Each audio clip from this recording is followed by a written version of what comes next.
မင်္ဂလာပါကျွန်တော်တို့ဒီနေ့တော့ဒါနိုင်ငံတော်ရဲ့တိုင်ပင်ခံပုဂ္ဂိုလ်နဲ့နိုင်ငံတော်သမ္မတကြီးကို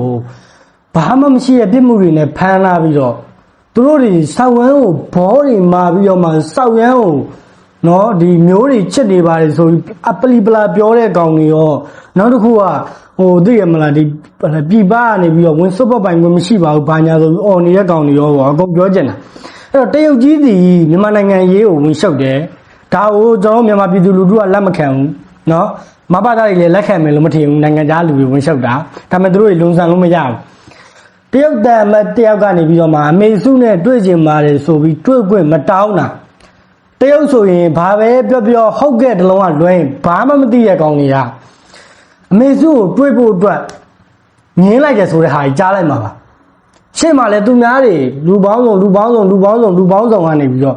တွေ့ခွင့်နေတောင်းနေကြတယ်တွေ့ခွင့်နေတောင်းနေဘာမှတော့ကျွန်တော်တို့ရဲ့နိုင်ငံတော်တိုင်ပင်ခံပုဂ္ဂိုလ်နဲ့နိုင်ငံတော်သမ္မတကြီးကဘာမှတော့ဘယ်နေရာမှာဒီကောင်တွေဖမ်းထားတာတော့နေရာပြောလို့မရဘူးဆိုရင်တော့ကျွန်တော်တနေ့ရိုက်ခဲ့တဲ့ဗီဒီယိုလို့ကျွန်တော်တို့တွေ့ကျင်တယ်9မိနစ်စာဗီဒီယိုပဲဖြစ်ဖြစ်10မိနစ်စာဗီဒီယိုလောက်ပဲဖြစ်ဖြစ်ကျွန်တော်တို့တွေတွေ့ကျင်ပါတယ်ဘာဖြစ်လို့လဲဆိုတော့ brother တို့စဉ်းစားကြည့်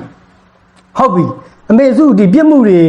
ဖြစ်တာတွေမဖြစ်တာတွေကျွန်တော်တို့မသိဘူးဒါပေမဲ့မရှိဘူးဆိုတာလည်းကျွန်တော်နားလည်ပြီးသားနိုင်ငံတော်အတင်းအဓမ္မအာဏာသိမ်းနေဒီကောင်တွေလက်ထဲကနေချုပ်ကင်ခြင်းလို့လုပ်ထားတယ်ဆိုတာကိုကျွန်တော်လူငယ်တယောက်အနေနဲ့သဘောပေါက်တယ်အဲ့တော့ထောင်သားတယောက်ဖြစ်သွားပြီအကျဉ်းသားတယောက်ဖြစ်သွားပြီဆိုရင်ဒီအကျဉ်းသားထောင်ထဲရောက်နေတဲ့အချိန်မှာပြစ်မှုကြီးရဲ့လူတွေနော်တေတန်တို့ချမှတ်ခံရတဲ့လူတွေတက်တက်ကျိုးချမှတ်ခံရတဲ့လူတွေကိုပဲပြောတာနော်ထောင်နှစ်20တို့25နှစ်တို့ပြောရမှာ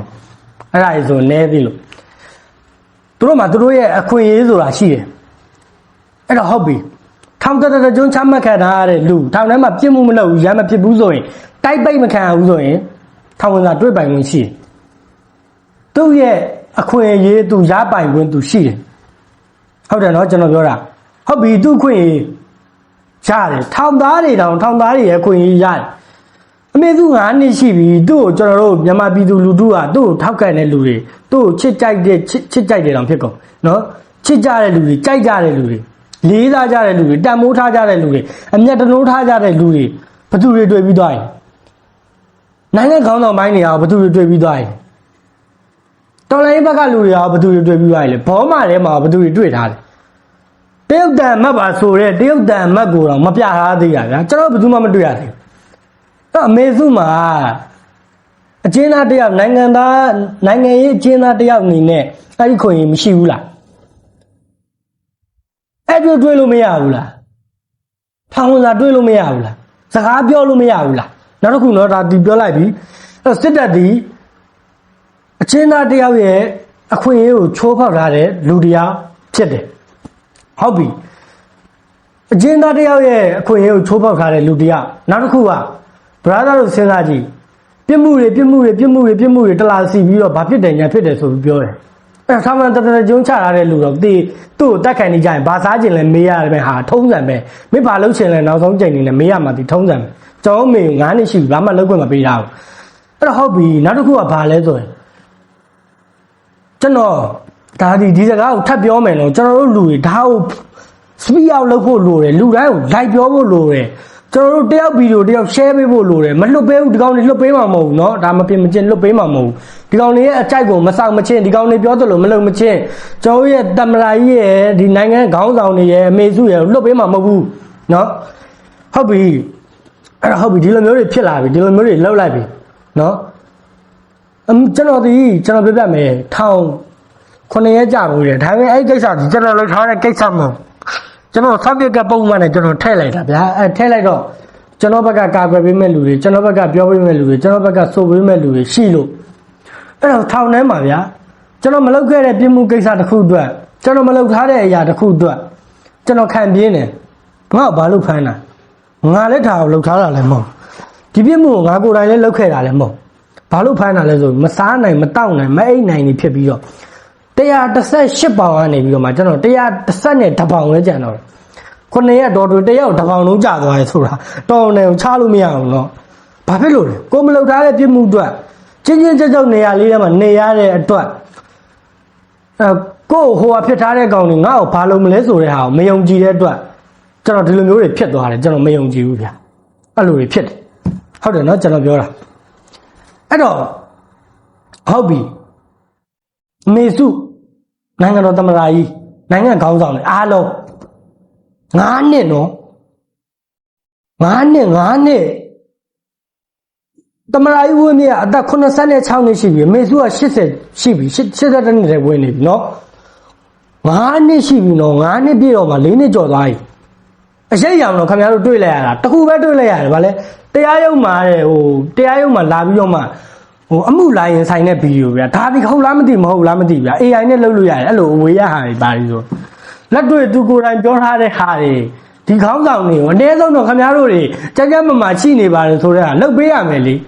မြန်မာနိုင်ငံသားချင်းချင်းခင်ဗျားတို့နိုင်ငံသားတိုင်းကိုချစ်တယ်အမျိုးတိုင်းကိုချစ်တယ်ဘာသာတိုင်းကိုချစ်တယ်ဘာခွင့်ညာခွင့်အကျဉ်းသားခွင့်ဘာဆိုပြီးပြောနေပြီးတော့ခင်ဗျားတို့စစ်တက်ကကျွန်တော်တို့ရဲ့ဒီခေါင်းဆောင်တွေနဲ့အမေစုနဲ့တမရ9နှစ်ရှိပြီဗျာဘယ်သူမှလည်းမတွေ့ရဘူးဘယ်သူမှလည်းမပြောအောင်ဘယ်သူမှလည်းမဆိုရအောင်အဲ့တော့ဘာလုပ်မှာအဲ့တော့ကျွန်တော်ပြောမယ်နော်ဒီကောင်တွေဒီ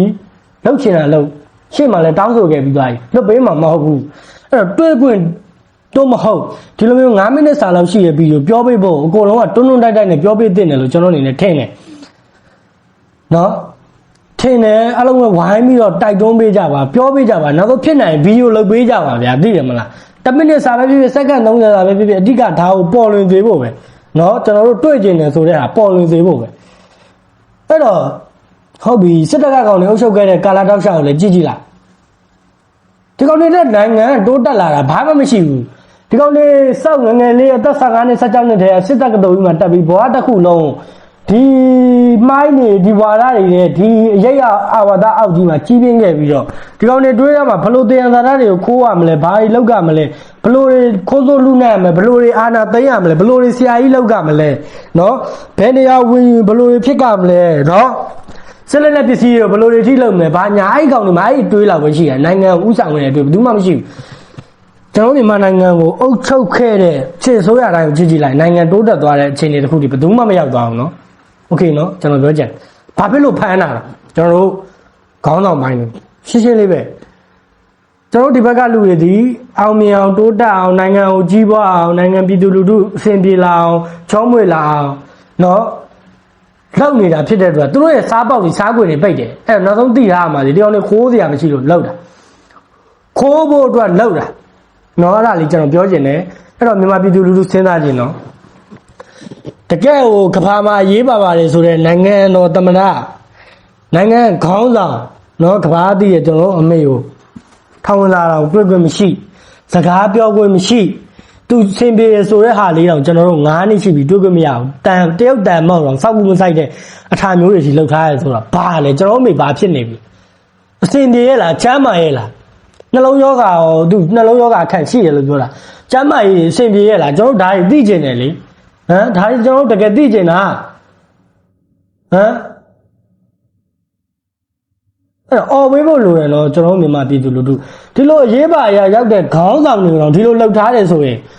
ကျွန်တော်တို့လိုမျိုးအမုံမွားလေးတွေမြူတေလေးတွေကြံတဲ့လူတွေအားလုံးအောင်ဒီကောင်တွေဖမ်းမိလို့ရှိရင်ကျွန်တော်တို့အေးစစ်စစ်နဲ့လွတ်ပေးပြီးတော့တစ်ချက်နှစ်ချက်လောက်ပဲရိုက်ပြီးတော့ထောင်ချပြီးလွတ်ပေးမယ်လို့ထင်လားခမားတို့တွေကိုထောင်ထဲမှာစိတ်ဒဏ်ရာရတဲ့ဒီနှိမ့်ဆက်အောင်မှာနောက်တော့ပြစ်မှုကြီးရအောင်လို့မှာခြေထောက်တွေလက်တွေကိုလွှာတွေနဲ့လှီးဖြတ်တာတွေတက်ပြက်လွှာတွေနဲ့လောက်တာတွေခင်ဗျမမြင်ဘူးမလားဟိုအပြင်ထဲမှာဟို LGBT ဆောင်တွေကဓာတ်နဲ့ခုတ်တာလောက်ပဲမြင်ဘူးလားမလားစစ်တပ်ရဲ့ရေကြီးတိုင်းစစ်ကြောရေးရမှာအဲ့ဒါမျိုးတွေအစားရှိတယ်အဲ့ဒါကြောင့်မို့ကျွန်တော်တို့နိုင်ငံရေးကိုပါလှုပ်ဆိုပြောနေတာအဲ့ဒါတွေနော်တကယ်ရေးပါအရာရောက်တဲ့လူတွေအောင်9နှစ်ရှိပြီထောင်ဝင်စာမတွေ့ရတာကျွန်တော်တို့အောက်ခြေကလူတွေဆိုရင်ဘလောက်တောင်လူမသိသူမသိထဲထဲမှာပိတ်နေပြီလေအဖမ်းခံခဲ့ရတဲ့လူရောဘလောက်တော့လူမသိသူမသိတိတ်ပြီးဓာတ်ပေါ်တွေကိုအိမ်ကပြန်ပေးထုတ်ခိုင်းနေပြီလေစဉ်းစားကြည့်နော်ကျွန်တော်တို့အော်ပေးဖို့လိုတယ်ပြောဖို့လိုတယ်ဆိုဖို့လိုတယ်ဆိုတာကိုကျွန်တော်အနေနဲ့ပြောချင်ပါတယ်အားလုံးပဲကျေးဇူးတင်ပါတယ်